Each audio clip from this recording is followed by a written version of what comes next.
మూటా ముళ్ళ సర్దుకొని రోడ్ ఎక్కాను ఏంటి అనుకుంటున్నారా?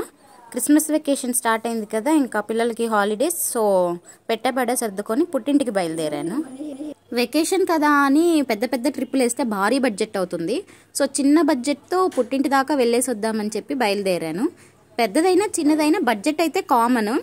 కానీ ఈ వెకేషన్లో ₹1 కూడా ఖర్చు లేకుండా ఎంజాయ్ చేస్తున్నాడు మా కిట్టు. రూపాయి ఖర్చు లేకుండా ఇంట్లోనే ఉండి వెకేషన్ ఎంజాయ్ చేయాలి అంటే ఎలా? మాకు చెప్తే మేము కూడా చేస్తాం అనుకుంటున్నారు కదా. ఏముందండి, పెళ్ళం ఊరెళ్తే చాలు, ఫుల్ హ్యాపీస్ ఇంకా హస్బెండ్స్కి. పనుందనో బయటికి వెళ్ళాలనో ఆఫీస్ నుంచి త్వరగా రండి అంటే రారు, కానీ ఊరెళ్తాను బస్సు ఎక్కించాలి త్వరగా రమ్మంటే మాత్రం హ్యాపీగా ఫాస్ట్గా వచ్చేస్తారు.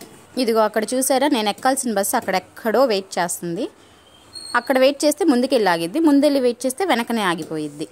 మొత్తానికి ఏమైతేనేమి, నేను ఊరెళ్తున్నా. హాలిడేస్ మా పిల్లలకి వస్తే వెకేషన్ మా ఆయన ఎంజాయ్ చేస్తున్నాడు. బాయ్ మరి.